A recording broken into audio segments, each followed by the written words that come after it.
Trump Putin के बीच Alaska वार्ता रही बेनतीजा।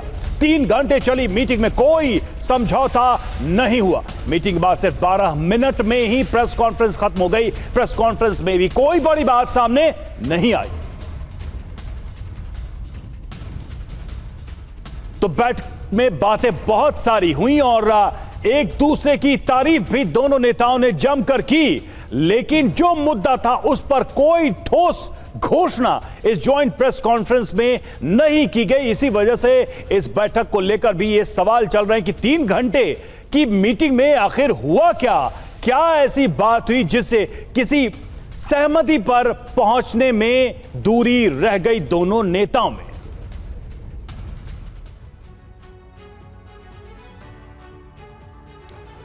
तो आखिर ये मीटिंग क्यों फेल हो गई, समझने के लिए चलते हैं करुणा के पास। बिल्कुल रवि, क्योंकि कहा तो यह जा रहा था कि जैसी मुलाकात होगी वैसे ही बारूद बरसना बंद हो जाएगा यूक्रेन पर, लेकिन हुआ क्या? अलास्का में महा मीटिंग कैसे फेल साबित हो गई? ब्रेकिंग न्यूज क्या है? पॉइंट नंबर 1, करीब 3 घंटे तक यह बैठक चली है। ब्रेकिंग न्यूज नंबर 2, सिर्फ 12 मिनट तक प्रेस कॉन्फ्रेंस हुई है।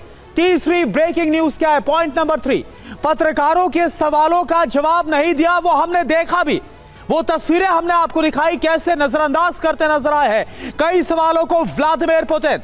Breaking news point number 4, Trump Putin के बीच कोई डील नहीं हो पाई। पॉइंट नंबर 5, किन मुद्दों पर बातचीत हुई जानकारी अभी तक नहीं रखी गई है सामने। पॉइंट नंबर 6, आगे कब और कहां पर मीटिंग है ये फाइनल नहीं। हां, ये जरूर हुआ कि पुतिन ने जब पत्रकारों के सामने दोनों शीर्ष नेता खड़े थे तब पुतिन ने सबके सामने बोला कि नेक्स्ट मीटिंग इन मॉस्को। तो ये जरूर कहा गया, तो यानी कि ये संभावना जताई जा रही है कि अगली जो मुलाकात है, महा मुलाकात जिसे कहा जा रहा है, वो मॉस्को में हो सकती है। और देखिए, अब इस पर और ज्यादा बातचीत करते हैं। हमारे साथ जो खास मेहमान जो पैनल मौजूद है उनसे हम समझते हैं कि क्या होता हुआ उन्हें लग रहा है। पूर्णिमा नाथ इस वक्त हमारे साथ अमेरिका से लाइव है। Major general Brijesh Kumar as a defence expert हमारे साथ मौजूद है। FM OP Tiwari sir as a defence expert हमारे साथ मौजूद है। Colonel Anurag Shukla defence expert के तौर पर मौजूद है। Professor Amitabh Singh as a foreign expert इस वक्त हमारे साथ मौजूद है। रवि, बिल्कुल करुणा, जिस तरीके से अगर इस पूरे मीटिंग को हम समझने की कोशिश करें तो एक बात तो बहुत साफ है कि हाई होप्स बहुत ज्यादा थी इस मीटिंग को लेकर। नतीजा सीधे तौर पर सामने नहीं आया। हमारे साथ तमाम मेहमान जुड़े हुए, उनसे हम चर्चा की करेंगे शुरुआत। और देखिए, सबसे पहले मैं अमिताभ जी आप ही के पास आना चाहूंगा और ये समझना चाहूंगा कि क्या ट्रंप ही दवा हैं और ट्रंप भी दर्द हैं? इस पूरी मीटिंग को होने की वजह भी ट्रंप है और इसके फेल होने की वजह भी क्या ट्रंप है? देखिए, मीटिंग का सफल और फेलियर हम यहाँ नहीं डिसाइड कर रहे हैं, क्योंकि बातचीत होने के पहले से ही ये लग रहा था कि बहुत कॉन्क्रीट एजेंडा नहीं आ रहा। हालांकि ट्रंप ये कह रहे थे लैंड स्वैपिंग होगी, लेकिन वैसा कुछ हुआ नहीं। लेकिन फाइनली जो इसका नतीजा देखा वो बिल्कुल बेनतीजा नहीं रही, मैं तो यही कहूँगा।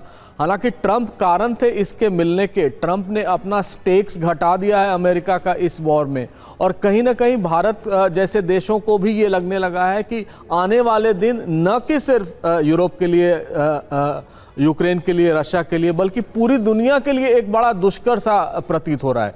लेकिन इस समय जो संभावनाएं उत्पन्न हो रही है, मैं उस पर ज़्यादा फोकस कर रहा हूँ। संभावनाएं क्या हुई हैं कि बातचीत शुरू हो गई है, जो अब तक नहीं हुआ था पिछले 3.5 साल में। एटलीस्ट शीर्ष लेवल पे पुतिन किसी से मिलने को तैयार हो गए। हर बात मनवाना जरूरी नहीं है।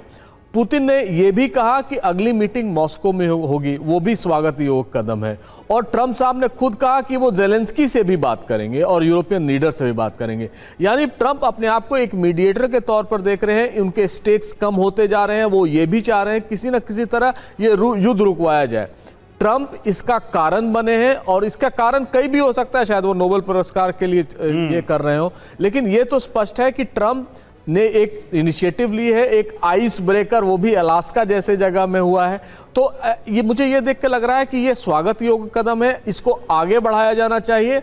साथ ठीक साथ हमें यह भी तैयार रहना चाहिए कि यूरोप इसमें बाधा खड़ी कर सकता है, जिसका ट्रंप ने अंदेशा ठीक है। दिया लेकिन सर एक सच्चाई ये भी है कि दुनिया को इंतजार करना होगा। ट्रंप का मूड 24 घंटे में स्विंग हो जाता है, पूरा 360 डिग्री घूम जाता है। अब आगे वो ट्रंप क्या करने वाले हैं, इसका इंतजार करना होगा। मीटिंग तो हो गई और इसमें जो एक्सपेक्टेड रिजल्ट थे शायद वो अभी सामने हाथ नहीं लगे हैं ट्रंप के। और देखिए 3 घंटे की मीटिंग के बाद ट्रंप ने कहा कोई डील नहीं हुई है। ये ट्रंप ने खुद कहा। ट्रंप ने कहा कोई समझौता तभी जब वो अंतिम रूप लेगा। प्रेसिडेंट पुतिन बोले रूस की सुरक्षा सबसे जरूरी। पुतिन ने अगली बैठक मॉस्को में करने की बात भी कही ज्वाइंट प्रेस कॉन्फ्रेंस के दौरान।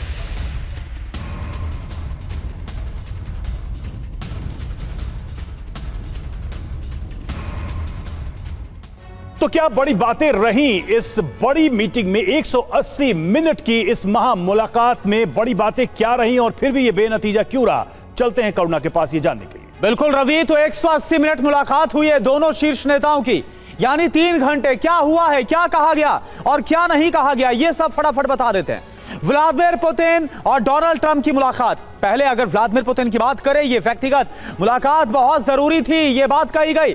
डोनाल्ड ट्रंप क्या बोल रहे हैं? डील तब तक नहीं जब तक डील ना हो जाए, तब तक मत समझो कि डील कुछ हो पाई है। नेक्स्ट पॉइंट क्या है जो बात कही गई व्लादिमीर पुतिन और डोनाल्ड ट्रंप की तरफ से? फटाफट आपके सामने टीवी स्क्रीन पर, मॉस्को युद्ध खत्म करने के लिए ईमानदार है, यानी कि पूरी ईमानदारी के साथ पुतिन आगे बढ़ रहे हैं। डोनाल्ड ट्रंप ये बोलते हुए नजर आए कि सकारात्मक और अच्छी बातचीत हुई है। उन्होंने ये जरूर कहा, लेकिन अभी तक कहीं से भी सामने नहीं आ रहा है कि क्या बात हुई है। अब देखिए व्लादिमीर पुतिन क्या बोल रहे हैं कि बाइडेन काल में रिश्ते निचले स्तर पर गए। डोनाल्ड ट्रंप बोल रहे हैं देशों के बीच बड़ी बातें सहमति में आई हैं। व्लादिमीर पुतिन क्या बोल रहे हैं? अगली बैठक मॉस्को में होनी चाहिए। तो डोनाल्ड ट्रंप बोल रहे हैं अगली बैठक को लेकर हम उत्साहित हैं। हालांकि उन्होंने अभी हामी नहीं भरी कि वो क्या मॉस्को जाएंगे नहीं जाएंगे। व्लादिमीर पुतिन ये बोल रहे हैं कि रूस और यूक्रेन की एक ही जड़ें हैं। डोनाल्ड ट्रंप क्या बोल रहे हैं? नेटो और दूसरे अहम पक्षों से हम बात करेंगे, यानी तमाम जो स्टेक होल्डर्स हैं उनका इसमें शामिल होना जरूरी है।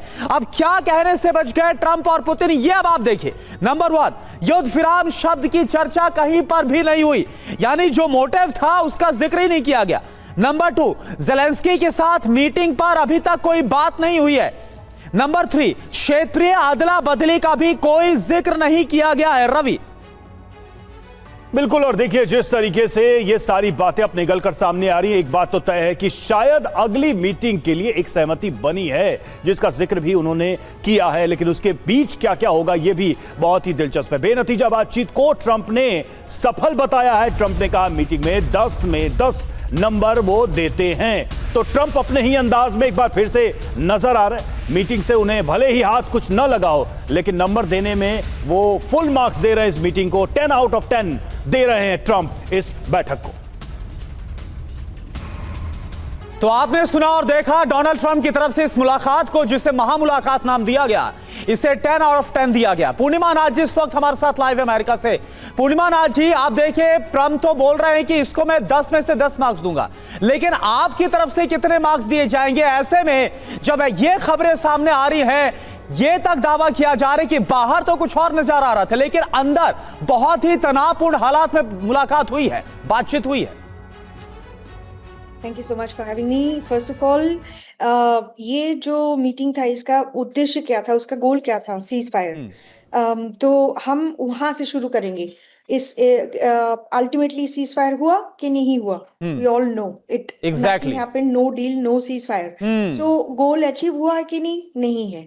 तो आप अगर प्रेसिडेंट ट्रंप के हिसाब से देखो, वो उनके जो मीडिया एसोसिएट है, उनका जो मागा बेस है, वो ऐसे उसको प्रोजेक्ट कर रहे हैं कि Putin came to Alaska in United States territory, और बेसिकली आने के लिए वो दिखा रहे हैं कि Trump is the macho man and the strongest in there, this is the best country in the world। लेकिन सीज फायर तो हुआ नहीं।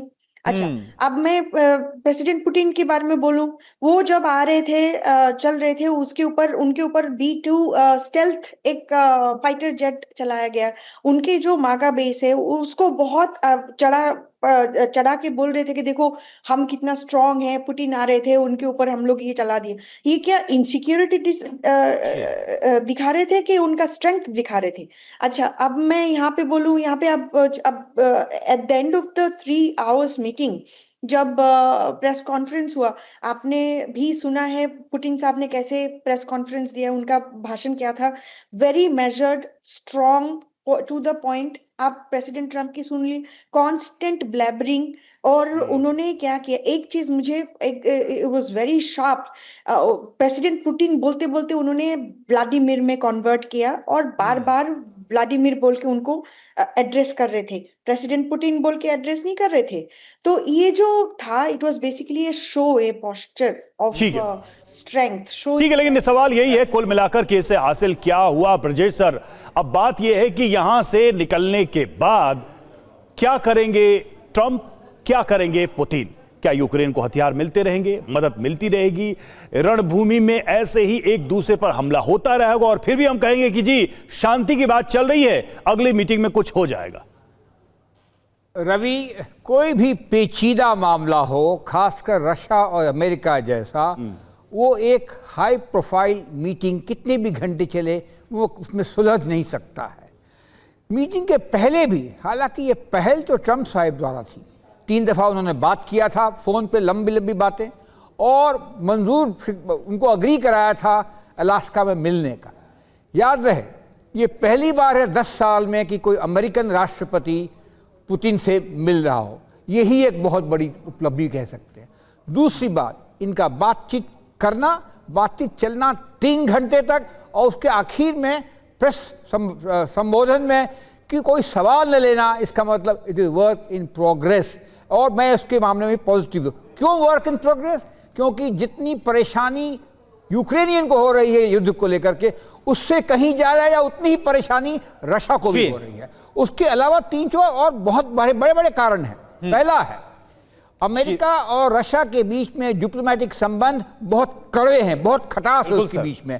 दूसरा, सॉल्ट जो ट्रीटी है, strategic arms limitation treaty, nuclear treaty जो है दोनों के देश के बीच में, वो रिन्यूअल का टाइम आ गया है 6 महीने बाद में। बिल्कुल सर। तीसरा, ट्रिलियंस अमाउंट ऑफ रशिया का पैसा फ्रोजन है अमेरिकन। बिल्कुल, ये एक बहुत बड़ी वजह हो सकती है। तमाम जो प्रतिबंध लगाए गए साल 2022 से लेकर, उसको लेकर भी इकोनॉमी पर एक बड़ा इंपैक्ट रूस पर तो था ही, इससे इंकार नहीं कर सकते। लेकिन आपने एक बात अच्छी कही है कि अब सफर की शुरुआत इस मुलाकात से तो हो गई, लेकिन सवाल यह है इस सफर में आगे जो बड़े बड़े ऑब्स्टेकल रोड़े हैं, यूरोप से लेकर ज़ेलेंस्की, वो कैसे क्रॉस हो पाते हैं, यह देखना होगा। एक और बड़ी खबर, पुतिन ने यूक्रेनी और यूरोपीय नेताओं से अपील की है बातचीत में कोई बाधा खड़ी ना करें।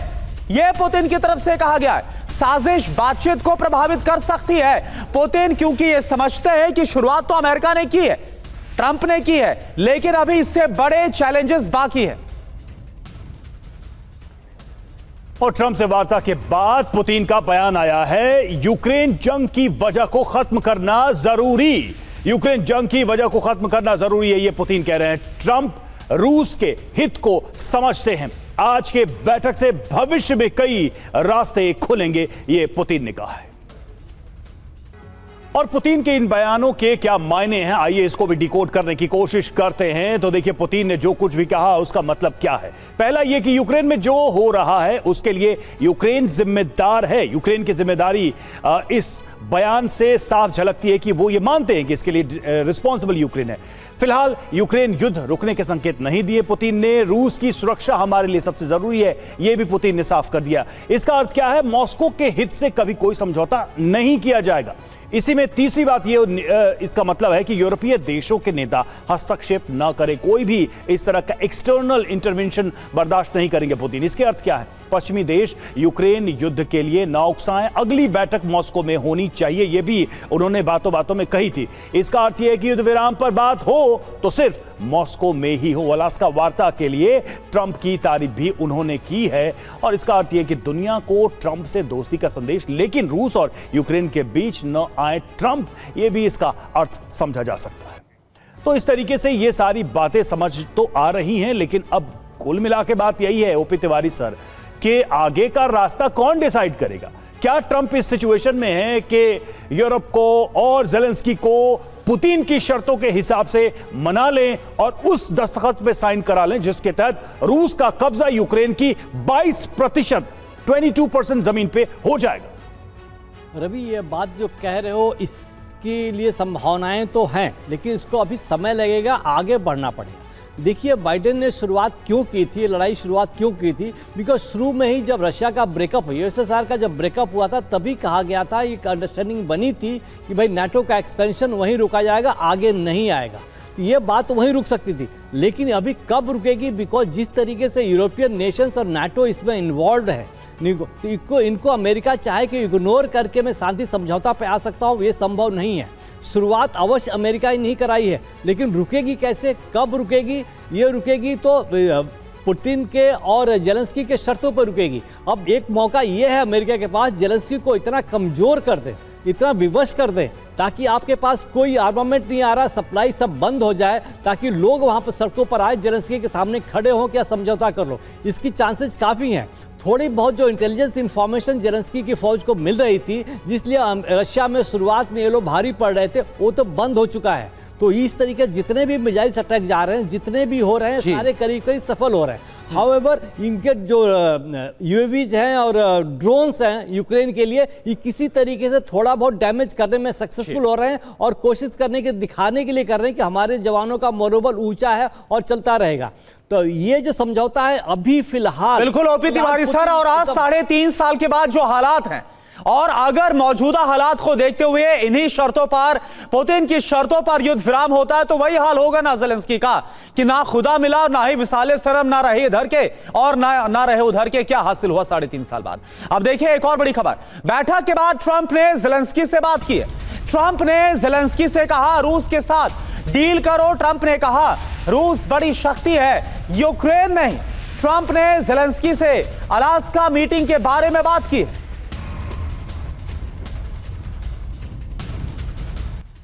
तो देखिए किस तरीके से पुतिन ने कहा अगली बार मॉस्को में मिलेंगे और उस पर ट्रंप ने भी अपना जवाब दिया। देखिए यूक्रेन जंग पर दोनों नेताओं ने क्या क्या कहा है, इसको भी हम समझने की कोशिश करते हैं। जिस तरीके से एक एक करके इन्होंने अपनी बात रखी, उससे साफ पता चलता है कि ये आने वाले समय के लिए भी माहौल बनाने का प्रयास कर रहे थे। अलास्का मीटिंग को वर्ल्ड मीडिया ने माना नाकाम, और इधर स्काई न्यूज ने भी दावा किया है कि पुतिन ने नैरेटिव को नियंत्रित किया था। तो देखिए इस तरीके से ये बात कही जा रही है, मीडिया में अलग तरीके से रिपोर्ट की जा रही है, लेकिन दोनों नेता कम से कम मंच पर जब आए तो उन्होंने ये कहा कि हम अगली बैठक के लिए तैयार हैं। एक चीज कम से कम कह सकते हैं कि इस मीटिंग से निकलकर आती नजर आ रही है। और इधर देखिए व्हाइट हाउस ने मीटिंग की नई तस्वीर भी जारी की है। तस्वीरें सामने आ रही हैं और उसको अलग अलग तरीके से इंटरप्रेट किया जा रहा है, उनकी व्याख्या की जा रही है। मीटिंग में ट्रंप को पुतिन पर हावी होते दिखाने की कोशिश की जा रही है। पश्चिमी मीडिया ने किया था दावा पुतिन मीटिंग में हावी थे और उसको काउंटर करने के लिए यह तस्वीर जारी की गई है। तो अब देखिए तस्वीरों के माध्यम से मीटिंग के बाद अपने अपने नैरेटिव को सेट करने की भी कोशिश हो रही है। तो देखिए अब ट्रंप और पुतिन की मुलाकात वर्ल्ड मीडिया की तरफ से कह दिया गया है फेल्ड। युद्ध विराम पर सहमति बनाने में विफल रहे, द न्यूयॉर्क टाइम्स की तरफ से कहा गया। यूक्रेन में युद्ध विराम अभी बहुत दूर की बात है। पुतिन ने आज नैरेटिव को नियंत्रित किया है, यह स्काई न्यूज की तरफ से कहा गया। किन मुद्दों पर बातचीत हुई है बहुत साफ नहीं है, इस पर कोई क्लैरिटी नहीं है, यह CNN की तरफ से कहा गया। ट्रंप ने जवाब से ज्यादा सवाल छोड़ दिए, द गार्जियन की तरफ से यह बात कही गई। परिणामों के बारे में कोई जानकारी नहीं दी गई, एक्सियोस की तरफ से यह बताया गया नहीं बताया किन मुद्दों पर सहमति और असहमतियां हैं। द हिल की तरफ से रिपोर्ट किया गया है आगे यूरोप की राजधानी और कीव की चिंताएं बढ़ेंगी। ब्लूमबर्ग की तरफ से यह बात कोट की गई है। प्रोफेसर अमिताभ सर, एक बात आप बताइए, यह चर्चा तो हम लगातार कर ही रहे कि कैसे 3 घंटे की बातचीत लेकिन नतीजा 0 रहा, और यही बात अब वर्ल्ड मीडिया की तरफ से कही भी जा रही है। और आपको नहीं लगता कि अभी जो हमने बताया, डोनाल्ड ट्रंप ये बोल रहे हैं जेलेंस्की को कि आप वीक हैं, रशिया बहुत स्ट्रांग है, लेकिन जेलेंस्की नहीं मानने वाले। जब व्हाइट हाउस गए थे तो उन्होंने अपना रुख क्लियर कर दिया था ट्रंप को। देखिए किसी ने ये नहीं कहा कि आइस ब्रेकिंग सेशन रहा। 3 घंटे बात हुई, 3 घंटे बैठ के वो गाना तो नहीं गाए होंगे, कुछ तो बात हुई होगी। हालांकि मीडिया को वो डिटेल नहीं दिया गया, अभी भी शायद अलास्का से वॉशिंगटन पहुंचे नहीं हैं ट्रंप, इसलिए वो प्रेस कॉन्फ्रेंस या ऐसी कोई मीटिंग नहीं कर पाए हैं जिसमें ये बता सकें। ये वेस्टर्न मीडिया अपने आप को सबसे इम्पॉर्टेंट इस समय मान रहा है, लेकिन प्रॉब्लम यही है, यहीं से शुरुआत होती है कि कभी कोई ये नहीं कह पाया 3.5 साल में आप बैठो बात करो। ट्रंप ने वो किया है, मैं उनका फैन नहीं, मैं फिर कहता हूं, लेकिन एक बात तो ये है कि आइस ब्रेकिंग सेशन रहा जिसमें बातचीत आगे बढ़ाने की भी बात हुई होगी। और ये एक नाटकीय अंदाज में ये कह देना सब कुछ सेटल हो गया है, हमने युद्ध विराम कर दिया है, अब से कोई लड़ाई नहीं होगी, ये संभव भी नहीं था। और पुतिन, देखिए दोनों की अपनी पॉलिटिकल। अच्छा अमिताभ सर, एक बड़ी इंटरेस्टिंग बात है, क्या जो वेस्टर्न मीडिया वही रिफ्लेक्ट कर रहा है अपनी रिपोर्ट में जो नाटो और कई यूरोपीय देश चाहते नहीं है कि पुतिन की शर्तों पर युद्ध विराम हो, शांति आए तो पुतिन की शर्तों पर?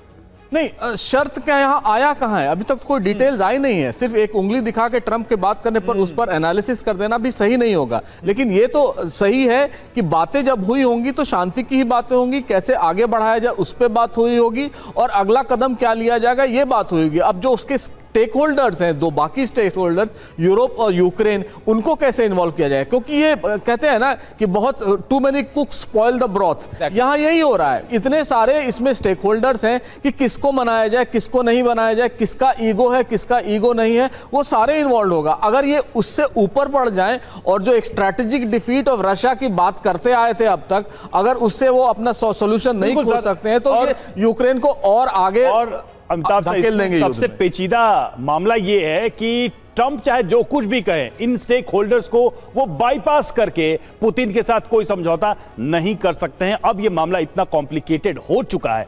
और देखिए, बातचीत फेल होते ही यूक्रेन पर रूस का हमला, ये हमले लगातार जारी हैं। खार्किव में रूस का बड़ा ड्रोन अटैक, खार्किव में बज रहे हैं एयर रेड सायरन। तो देखिए, बातचीत अपनी तरफ, जंग अपनी तरफ, और जंग में अभी इस वक्त हालात वैसे ही हैं। लगातार रूस की तरफ से ये हमले किए जा रहे हैं यूक्रेन के ऊपर। तो ये साफ संकेत है कि लड़ाई में पांव कहीं से भी रूस पीछे नहीं खींच रहा, भले ही ट्रंप के साथ अच्छी अच्छी बातें क्यों नहीं हो रही हो। और देखिए, अलास्का वार्ता फेल हो गई तो अब आगे क्या होगा, आगे का रास्ता क्या है? देखिए, करीब 3 घंटे तक बैठक चली, लेकिन ये रही बेनतीजा। ट्रंप पुतिन किसी ठोस नतीजे पर नहीं पहुंच पाए हैं। युद्ध विराम, जमीन की अदला बदली के फैसले पर कोई सहमति अभी तक नहीं बनी है। भविष्य क्या है, तो अलास्का मीटिंग में किसी फैसले पर मुहर नहीं लगी है और अगली बैठक को लेकर अभी कोई सहमति नहीं बनी है। वर्बली जरूर उन्होंने एक दूसरे को इन्विटेशन देके एक्सेप्ट किया है। ट्रंप ने मॉस्को बैठक के लिए हरी झंडी अभी ऑफिशियली नहीं दी है। ज़ेलेंस्की से मीटिंग को लेकर भी फैसला नहीं हुआ है। जंगी मोर्चे पर बात करें तो बातचीत खत्म होते ही यूक्रेन पर हमला शुरू कर दिया। यूक्रेन ने न पुतिन जंग रोकेंगे न ज़ेलेंस्की हमले बंद करेंगे। बातचीत से पहले जो हालात थे वही बने हुए हैं, तो जमीन पर कुछ भी खास बदला नहीं है। अनुराग सर, सवाल यहां पर यही है कि जमीन पे बदलाव नहीं हुआ है, टेबल पे अच्छी अच्छी बातें हुई हैं, लेकिन अगली बैठक भी तो तभी होगी जब कुछ लेन देन की स्थिति बनेगी। मतलब क्या ट्रंप ऑफर कर सकते हैं पुतिन को, पुतिन क्या ज़ेलेंस्की को ऑफर कर सकते हैं, यूरोप इस ऑफर एक्सचेंज पे सहमति देगा कि नहीं देगा? जी बिल्कुल प्रोग्रेसिव टॉक था, मैं तो बिल्कुल मानता हूं कि बहुत प्रोग्रेसिव टॉक है, लेकिन इसमें एक चीज़ जो कमी थी कि वो जो वॉर के जो दूसरे पक्ष हैं, जैसे यूक्रेन है और यूरोप है, उनको इसमें शामिल नहीं किया गया था। तो डेफिनेटली कंक्लूजन नहीं निकलना था। ये किसी तरह से हमें ऐसा विश्वास भी नहीं था कि यहाँ पे कंक्लूजन निकलेगा और पीस की बात की जाएगी। Definitely president of United state ने भी ये बात कही है कि वो अपनी बात जाके नेटो देशों के पास रखेंगे, वो यूक्रेन के सामने रखेंगे बात और कोई ना कोई सहमति बनाएंगे। इस जो 3 घंटे की बात चली थी, इसमें ऐसा पॉसिबल होना भी नहीं था, क्योंकि एक स्ट्रेटेजिक मीटिंग जरूर हो सकती थी, लेकिन टैक्टिकल मीटिंग नहीं थी। ग्राउंड पे जो लड़ने वाली फोर्सेस हैं उनका रिप्रेजेंटेशन यहाँ पे नहीं था।